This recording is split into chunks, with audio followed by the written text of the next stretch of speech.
In this video, I'm going to tell you how I found an architect for my very first new construction project. Based on conversations that I was having with other real estate investors, the most common way people are finding architects is through referrals. However, I decided to take a different route. Keep watching to learn about my 5-step process to finding an architect for your next fix and flip project. Hey friends, welcome back to the channel. If you're new here, my name is Sunny and I'm a real estate investor based in Northeast New Jersey. On this channel, I share my investing experience in an effort to help you start or grow your real estate portfolio. It's December 2021 and I'm about a month or two away from breaking ground on my very first new construction home. With that said, I've been on the phone with my architect about once a week. I couldn't be more happy with my experience so far, so I thought it might be helpful if I shared my process to finding an architect. Before we get into how, let's start with why. There are 2 reasons why choosing the right architect is so important. First, you need an architect that knows the local zoning ordinances and building codes. You want to make sure that they draw the house according to what's allowed and completely avoid anything that's not. The architect should know the setback requirements, floor area ratio, as well as max allowable height for a dwelling like the back of their hand. This knowledge is so important because when it comes to real estate investing, the biggest hidden cost is time. Whenever you submit architectural drawings for approval, it will take anywhere from 30 to 60 days to hear back from the town. For reference, my holding costs on this property are going to start out at $100 per day. So if I have to wait an extra month before starting work because of a mistake the architect made in their drawings, it's going to cost me an extra $3,000. This is why you have to hire an architect that can get it right the first time around. The best way to do that is to ask them how many drawings they've submitted in the town or city that you are building in. One of the reasons why I chose the architect that I'm working with now is because he had a good track record of getting quick approvals in the town that I'm building in. The second reason why you need a good architect is that the house is being built from those construction documents. From the foundation and framing to the finishes and the trim, all the subcontractors are going to constantly refer back to the architect's construction drawings as somewhat of an instruction manual. If the drawings are unclear or incomplete, it's going to be hard for your subcontractors to know exactly what to do. And if they don't know what to do, they'll consistently look to you for answers, and then you'll become the bottleneck of your project. Don't risk subpar drawings that don't provide clear direction. The architect I selected wasn't the lowest priced bid I received, but he did provide the most thorough and complete bid. I'm a firm believer in how you do anything is how you do everything. So when I saw the robust bid package from the architect I did choose, it was a sign in the right direction. All right, now that we've covered why it's so important to find a good architect, let's get into how to find a good architect. This is a 5-step process, so pay close attention. The first step is to find your comps. If you're taking on a new construction project, chances are that there are recently sold new construction homes in that market. If the market that you're building in doesn't have any recently sold new construction homes, you may want to reconsider your strategy. For this step, you can use a website like Zillow. I start by typing in the zip code or the name of the town.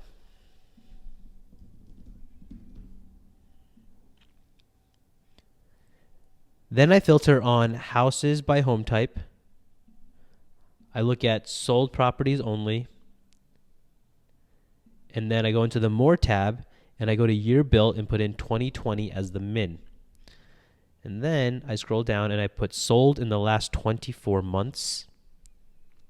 And then after that, right now I have, let's see how many results I have. I have 8 results. That's pretty good. But what I'm going to do is I'm going to filter down one more time on the lot size.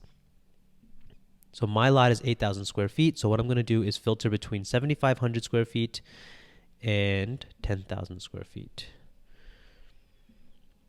That gives me 4 results. So based on these filters, I potentially have 4 different architects to choose from. Once I write down all of these addresses, I move on to step 2. Step 2 is submitting an OPRA request to the township that I'm building in. If you're unfamiliar with the acronym OPRA, it stands for Open Public Records Act. Submitting an OPRA request facilitates public access to government records, which include and are not limited to architectural drawings for a new construction project. Finding the OPRA request form should be as simple as Googling OPRA request plus the city and state that you're looking for. Once you find the OPRA request form, you will fill it out and then email it to the township clerk. Once they receive the request, they'll call you and let you know what to do. If they require payment for copies, just pay it. In my case, the township understandably wouldn't send me copies of construction drawings of other people's homes, but they did say that I could come in and take a look. So I went to the township clerk's office and I brought my pen and pad with me so I could take notes. Now we move on to step 3, which is analyzing the drawings for your comps. Here's what you're looking for: lot dimensions, floor area calculations, the floor plan of each floor, the surveyor, the architect, and the date the plans were submitted, and finally, the date that the plans were approved. Hopefully, if you see plans for multiple properties, the same name for an architect will pop up over and over again. If that's the case, I would almost certainly go with the architect that pops up the most. The reason being is architecture is a game of reputation. If a town sees the same name submitting plans over and over, you're just increasing your odds of getting approved quickly. Once you have this information in hand, you can move on to step 4, which is requesting bids. I suggest calling each architect and getting a feel for their character. Are they impatient or are they generous with their time? Are they educational or are they dismissive?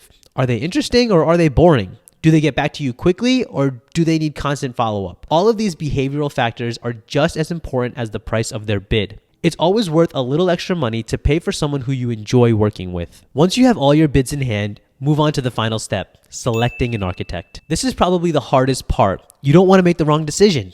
Here's what I can tell you. Don't make the decision on price alone. Selecting the cheapest bid without considering any other factors is a sure path to a few white hairs. Look for soft attributes like being easy to talk to, respectful, and operating with a sense of urgency. These attributes are incredibly important when it comes to finding people to partner with in your real estate investing business. If you enjoyed this video, be sure to check out the deal deep dive I did on my 4-unit Burr investment property in Southwest New Jersey. Finally, I put out a video like this every single week, so if you haven't already, be sure to subscribe to the channel. I don't want you to miss the next one. All right, peace.